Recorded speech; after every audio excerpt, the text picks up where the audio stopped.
Assalamualaikum semua, semoga kesehatan dan keberkahan senantiasa menyertai kita semua.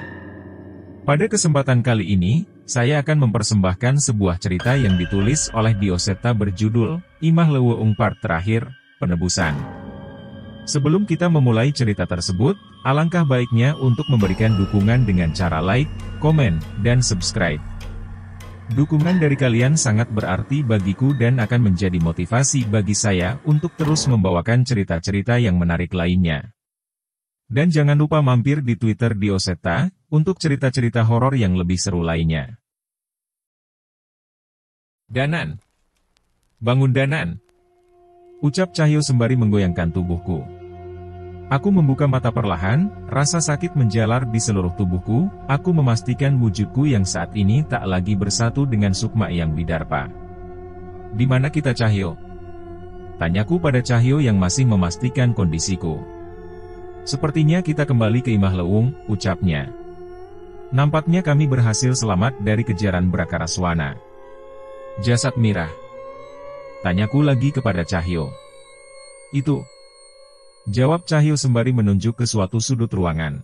Aku menengok dan menemukan tumpukan tulang belulang yang kutebak itu adalah jasad Mirah, dan di sebelahnya terlihat sesosok jasad yang masih utuh, terlihat dari tubuh itu penuh luka siksaan yang terlihat mengenaskan.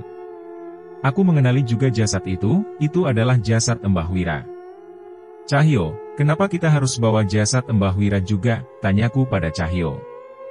Embah Wira sangat berdosa, hampir dipastikan dosanya takkan terampuni oleh manusia manapun di dunia ini, sahut Wira. Tapi setidaknya walaupun neraka sudah dijanjikan kepadanya, dia tidak lagi milik makhluk jahanam itu. Dan soal pengampunan, hanya Tuhanlah yang berhak menilai, jawabnya. Aku paham perasaan Cahyo, seolah dia tidak sudi membiarkan Brakaraswana mendapat sedikit saja kemenangan terhadap manusia.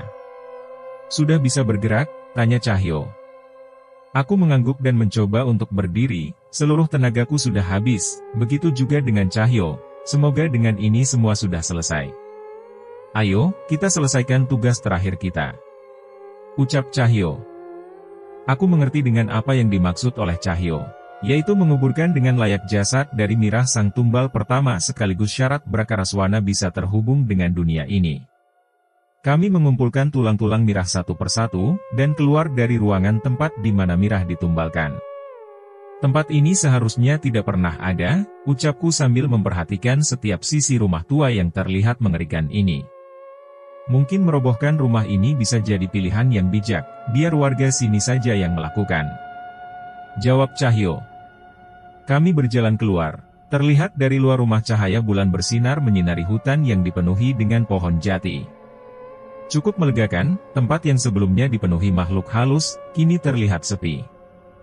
Hanya serangga malam yang terdengar dari tempat ini. Entah mengapa hal ini menjadi terasa cukup aneh. Sepanjang perjalanan ke desa kami tak banyak mengobrol, sepertinya tenaga kami sudah habis di pertarungan tadi hingga akhirnya kami sampai di penghujung hutan jati, dan pemukiman desa sudah terlihat dari sini. Cahyo, kita kuburkan di sini saja, ucapku pada Cahyo. Cahyo mengerti. Dia segera meletakkan tulang Mirah, dan kami mulai menggali dengan tangan kosong. Mau bagaimana lagi, kami tidak mungkin melibatkan warga desa mengenai cerita tentang Mirah ini. Kami menggali cukup lama, namun aku merasa cukup aneh, sudah cukup lama waktu berlalu tapi sama sekali tidak ada tanda-tanda subuh akan datang. Semua ini terasa begitu lama. Lubang yang cukup dangkal mulai terbuat, kami bersiap meletakkan jasad Mirah di lubang itu. Namun ada sedikit rasa tidak nyaman dengan keadaan ini. Hentikan! Belum sempat meletakkan jasad Mirah, terdengar suara menggelegar memecah keheningan di tempat ini. Sebuah benda dari langit terlihat meluncur jatuh ke tanah, dan menciptakan sebuah ledakan. Itu mata tombak paku suara! Ucap Cahyo kepadaku. Sebelum sempat menjawab hal yang sama sekali tak kusangka terjadi. Seperti sebuah kaca yang pecah, tempat kami berada berubah menjadi sebuah hutan jati yang dipenuhi ratusan makhluk halus. Hujan turun dengan deras membasahi tanah yang ada di sini. Cahyo, ini tidak mungkin, keluhku pada Cahyo. Sial, kita dikelabuhi. Terlambat sedikit saja jasad Mirah akan kembali ke tangan Brakaraswana, ucap Cahyo dengan kesal. Wanasura, teriak Cahyo memanggil roh pelindung andalannya, namun tak ada apapun yang terjadi. Sepertinya ini juga bukan lagi di alam gaib. Aku terduduk lemas, makhluk ini bukan lawan yang kuat bila kami berada dalam kondisi biasa, namun saat ini tak ada satupun dari kami yang bisa menganganinya. Cahyo terlihat tetap membacakan doa-doa dan ayat pelindung diri, terlihat dia belum mau menyerah dengan keadaan ini. Namun itu tidak banyak membantu. Sekumpulan makhluk kerdil dengan wajah yang mengerikan mulai mengerubungi Cahyo. "Cahyo, lari!" teriakku sambil berlari menjemput Cahyo. Namun usahaku gagal, sesosok tangan dari dalam tanah menggenggam kakiku. Aku berusaha melepaskan, namun tangan-tangan dari mayat hidup itu tetap bermunculan berusaha untuk menarikku ke dalam tanah. Jangan menyerah Danan, makhluk jahanam itu tidak lagi bisa berurusan dengan dunia ini. Aku tidak sudi dikalahkan sama setan remeh ini, ucap Cahyo. Namun hal yang terjadi adalah sebaliknya, sebuah gigitan makhluk kerdil menyerang wajah Cahyo. Cakaran demi cakaran menyusul merobohkan tubuhnya. Aku meronta berusaha melepaskan diri, terlihat puluhan mayat hidup itu telah keluar dari dalam tanah memamerkan wajah busuk mereka di depan wajahku. Apakah ini akhirnya? Ucapku dengan putus asa. Jelema anu geus indit ulah balik, anu geus tenang ulah ngaganggu, anu teu tenang tanpa pamales kanyeri. Sebuah mantra yang kukenal terdengar dengan samar. Mata tombak paku suara kembali bersinar dan menyerang makhluk yang mengerumuniku dan Cahyo. Kami berusaha berdiri dan mencari asal suara itu. Danan. Itu, tanya Cahyo. Sesosok pria tua berjalan mendekat dari kejauhan. Paku suara? Apa itu benar paku suara? Tanyaku sambil sedikit lega dan penasaran dengan kondisi beliau. Jadi, pusaka pengganti raga itu benar-benar ada? Tanya Cahyo yang juga sedikit lega. Pusaka mata tombak terbang setinggi-tingginya ke atas, dan jatuh kembali ke tanah. Berbeda dari sebelumnya semua makhluk halus yang menginjak tanah terbakar dengan serangan itu. Kami berusaha berdiri dan mencoba mendekati paku suara. Tunggu, kami terhenti sejenak, orang itu sama sekali tidak mirip dengan paku suara. Yang terlihat adalah seorang pria tua dengan janggut putih panjang dan baju hitam yang terlihat lusuh. Itu Mbah Wira. Aku merasa heran, kalau yang menggunakan pusaka ini Mbah Wira, bagaimana dengan paku suara? Mbah Wira, jelaskan semua ini, teriakku padanya. Mbah Wira menghela nafas. Semua serangan-serangan yang mengarah kepada kami dihalau semua oleh mata tombak paku suara. Tak ada lagi makhluk halus yang bisa mendekati kami. Mbah Wira mendekat, seolah bersiap untuk menjelaskan.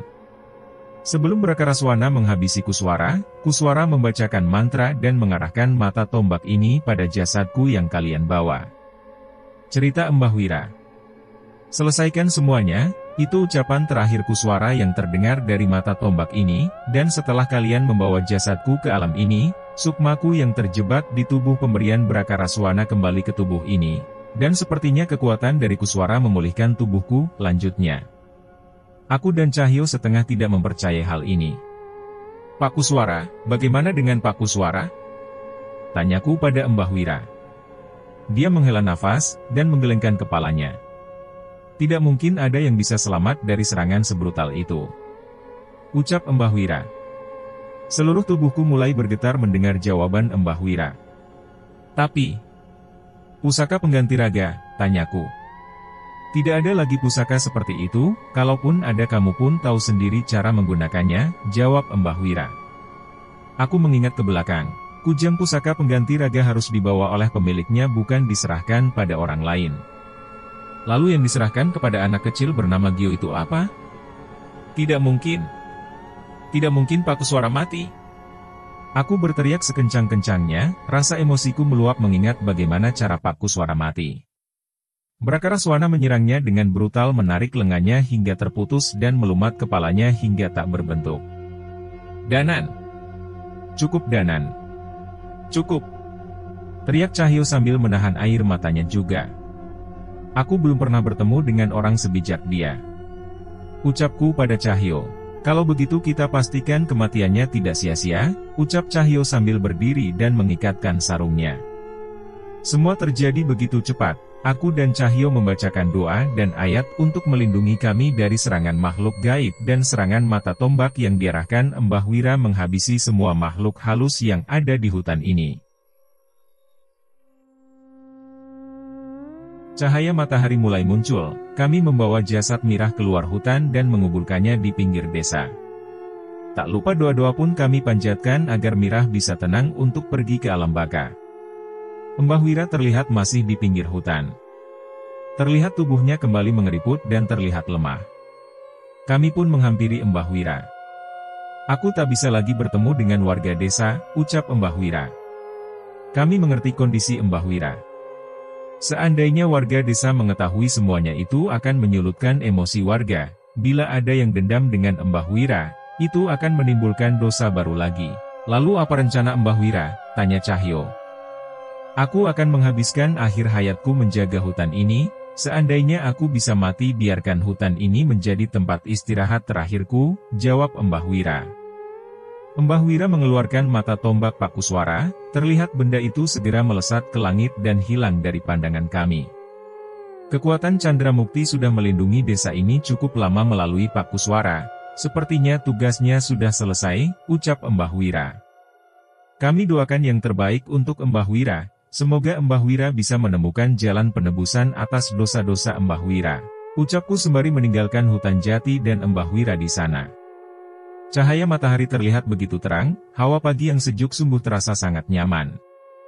Sebuah kebahagiaan yang disediakan oleh Tuhan yang jarang sekali kita hargai. Kami kembali ke rumah Ibu Ranti, terlihat Kang Asep dan Pak Kepala Desa sudah ada di rumah Ibu Ranti. Mas Danan. Mbah Wira. Tubuh Mbah Wira TKB ulum. Terbakar, teriaknya padaku dengan panik. Sepertinya mereka berkumpul karena cerita Kang Asep ini. Kang Asep, Ibu Ranti, dan Pak Kades.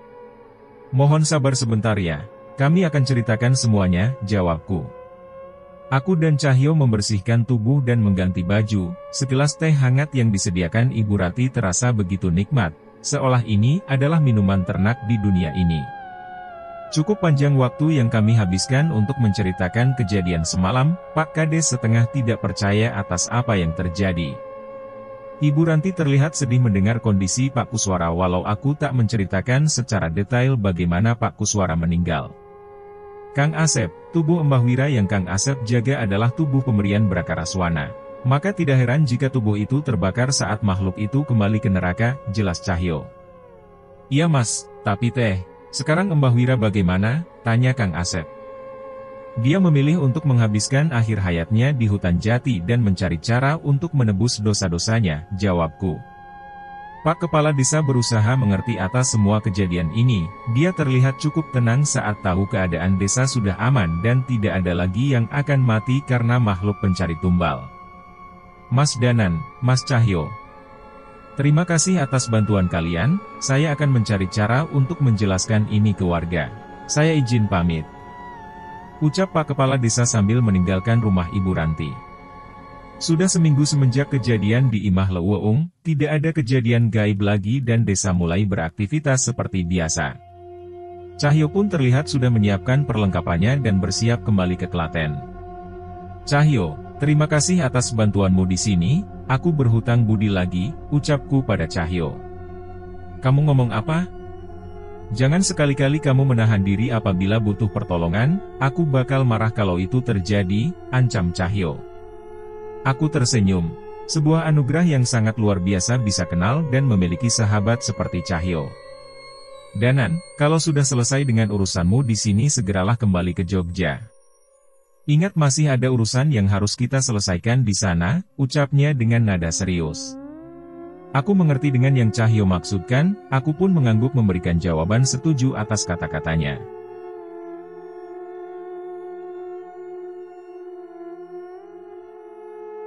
Kita masuk dalam akhir cerita ini. Desa Sukmaraya, sebuah desa kecil di kaki Gunung Gede dengan pemandangan alam yang sangat memukau. Terlihat sebuah pohon beringin raksasa berdiri kokoh di tengah-tengah desa itu.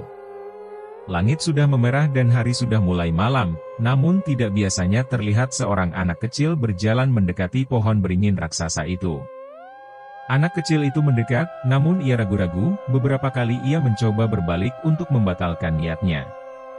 Hai hai hi. Kamu. Gio kan? Terdengar suara dari atas pohon beringin, jelas itu bukan suara manusia. Anak kecil itu terjatuh, ia tetap tidak akan biasa dengan apa yang dilihatnya. Sesosok anak perempuan bergelantungan di antara akar beringin dengan kepala yang terpisah dari badannya. Ini, bocah itu memberanikan diri.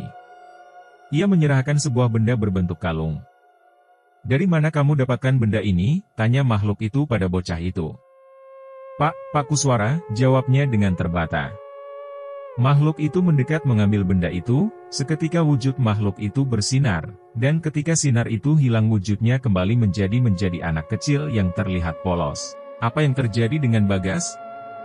Maksudku Kuswara, tanya Mirah pada bocah itu. Pak Kuswara sudah pergi duluan, kamu sudah bisa menyusul, ucap anak itu dengan polos. Makhluk itu berjalan, ia mencoba keluar dari bayangan pohon beringin dengan sedikit ragu. Ini kalung milikku, Kuswara pernah cerita. Ibuku memberikan ini padanya saat aku menghilang. Cerita makhluk itu. Terlihat perbincangan polos antara kedua anak kecil itu, tidak terlihat aneh, yang sedikit berbeda mereka tidak berada di alam yang sama. Aku tidak pernah menyangka, Kuswara menghabiskan hidupnya untuk menyelamatkanku, ucap makhluk itu yang terlihat murung.